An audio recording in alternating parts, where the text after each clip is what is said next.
Hi guys, what's up? This is Shubhadeep from eGadgets for you. Now in this video I'll show you the unboxing and a simple review of the new Samsung Galaxy Tab A. Now I have this particular device with me. As you can see that this is a new entrant to the market from Samsung, which they are pitching in as a mid-range device tablet. In this particular box it's a 16 gigs model supporting a 4G the LTE version, although outside India it does have another version that supports a 3G one, but in India it's selling with the 4G LTE version only. It has a 203.1 mm of screen, precisely it's 8-inch of screen display. And on the back of the box you can see a summary of the Samsung Galaxy Tab A. So without further ado, let us go ahead and open this particular box.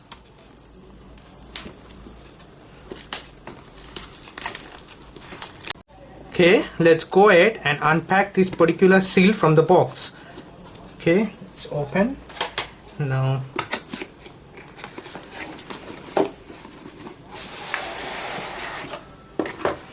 Okay, let me put aside the box for now. Now here is a Samsung Galaxy Tab A, as you can see, but before digging into the tablet, let us dig into the other aspect that comes along with the box. As you can see over here, they have given you a travel adapter. As you can see, it's a well built, typical Samsung. They gives you a good quality of mount charger, wall mount charger also. The USB cable, as you can see that these cables are well built, I must say, for the price that it comes along with and the way that it supports it as a mid-range tablet. The quality of the charger is very good. And of course the SAR information value over here. As you can see that this particular device supports the cellular networks and all, so they give you the guidelines for the SAR value, the SAR certifications and all. That's it guys. You cannot find anything else apart from that in the box of the handset. So these are the things that comes along with your box of the Samsung Galaxy Tab A. Now let us go ahead and open up the device at first. Now as you can see, they have given you a cover over here which I'm going to peel off just like that. And now here is a first look of the device of the Samsung Galaxy Tab A from my hand. It has maintained an aspect ratio of 4:3, and by looking at it I can tell you that it has some resemblance with the iPad mini, although I have the Apple iPad Air 2 with me. As you can see, the screen wise, orientation wise, it does look similar, but yeah, of course end of the day it's Apple, and I am going ahead with a mid-range tablet device from Samsung. At first, let me give you a physical overview of this particular tablet. On the front end, as you can see, the Samsung branding is over here, the earpiece, the front camera which is a 2 megapixel shooter, and typical Samsung of the home button, the back button, and the recent apps button over here. Just at the back you will find the 5 megapixel shooter.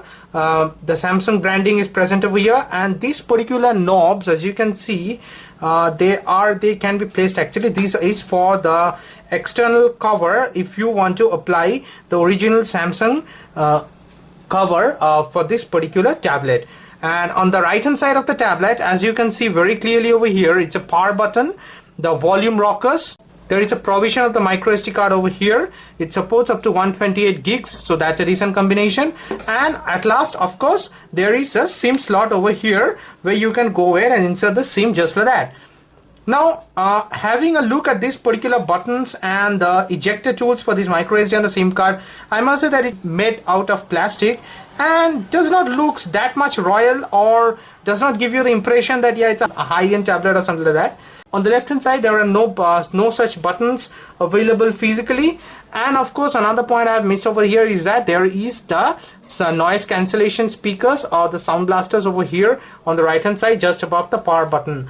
And just at the bottom of the tablet you will find the charger point, the 3.5 mm jack input point. You can see that the speaker grills are present just at the bottom over here, and of course the mouthpiece or the microphone are present over here. So without further ado, now let us go ahead and switch on the device for the very first time. As you can see, the Samsung Galaxy Tab A branding powered by Android is coming over here. As you can see, it's a 8-inch diagonally displayed tablet, and end of the day it supports a resolution of 1024 into 768 pixel, which is a bit old, and it has a pixel density of 160 ppi, which I should tell that it is not at all higher end of the day. But of course Samsung targeting this particular Galaxy Tab A for the mid-range device sections, so maybe in a way it compensates for that.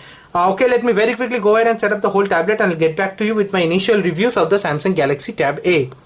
This is a very first look of the Samsung Galaxy Tab A. Now, as you can see, after just setting up for the device for the first time, it has started downloading some Samsung Galaxy apps as an update to this particular device. Maybe that not a big deal, I guess.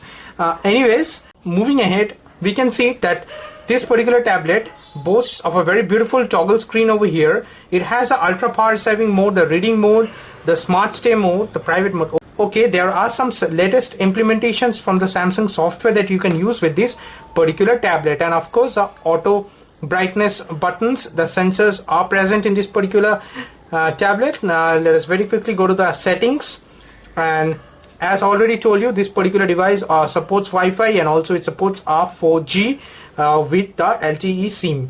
Now if I go to about device, very quickly go over here, and you will see that this particular tablet comes with Android version of 5.0.2, which is Lollipop out of the box. Furthermore, in the settings, if I go to storage, you will see that this particular tablet comes with an inbuilt space of 16 gigs, out of which 10.82 gigs is available. But having said that, there is a provision to add 128 gigs of an external SD card, so space wise there is no shortage. Again, under settings you will find that it's pretty simple, straightforward Samsung stuff that comes along with any mid-range devices.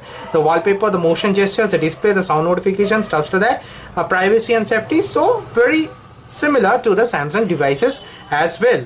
Okay, moving ahead, as you can see, this particular tablet also uses the latest TouchWiz from Samsung, and very interestingly, it comes pre-installed the Microsoft apps of Word, Excel, PowerPoint, Skype, OneDrive. So this is helpful, and predominantly the Google apps are also pre-installed in this particular device. There is no cluster of apps whatsoever, so that is a very good symbol. And I guess with the latest TouchWiz from Samsung, it does comes in handy, as in the long run it will make sure that it does not lag behind in performance. As already mentioned, it's an 8-inch tablet with a 1024 into 768 pixel and a 160 ppi pixel per inch pixel density, which is very low of the standards of tablets and the phones that we come along nowadays. Maybe in a way it is compensated, but because they are giving you a mid-range tablet to use. It's a TFT capacitive touchscreen, so Gorilla Glass is also missing in this particular tablet. And although it's very light, it's precisely 313 gram, which is 11.04 Oz. So that comes in handy because tablet is very lightweight, so you can use it very easily, very smoothly. Now the battery is sealed at the back, but it's a non-removable 4200 milliampere of Li-ion battery, which is a good figure-wise, and obviously it says that it has 11 hours of talk time. Again, that remains to be seen in the long run, where I will actually point out, figuratively speaking, this particular tablet runs on a quad-core processor that is clocked at 1.2 gigahertz and has a 16 gigs of internal memory with a 2 gigs of RAM, supports Wi-Fi, 4G at the same time. So that way, figure-wise, I should say that yeah, of course, it does looks handy and looks good. Again, in my full review, I'll just test the tablet randomly and see that how it performs, how it depicts, how it runs the games and all. Again, personally in a tablet, I'm not a fan of the cameras. As you can see that it does not have a LED flash also, although it has a autofocus with a 5 megapixel shooter at the back. Let me just go ahead still and go take a snap with the camera. Here the tap to focus is present over here, and again without tap to focus also it does takes pictures very quickly and very smoothly. Let me go ahead and see how the pictures came along, although it's night condition over here. As you can see, I'm not saying that it's the best of pictures, I'm not saying it's the brightest of pictures, the vibrant of pictures. You can see some blur effects in this particular picture, but again it's a night condition over here, and still considering it's a tablet camera, I must say that yeah, it did a decent job. The front one has a 2 megapixel shooter. That's it guys, I guess it's enough for a simple review and unboxing of the Samsung Galaxy Tab A. Just let me know if you have any queries for this particular tablet in the comment section below. I'll test this particular tablet in the next few days and come up with a full review and detailed explanations of this particular device. Till then, stay subscribed and I'll catch you guys in my next video very soon. Bye for now.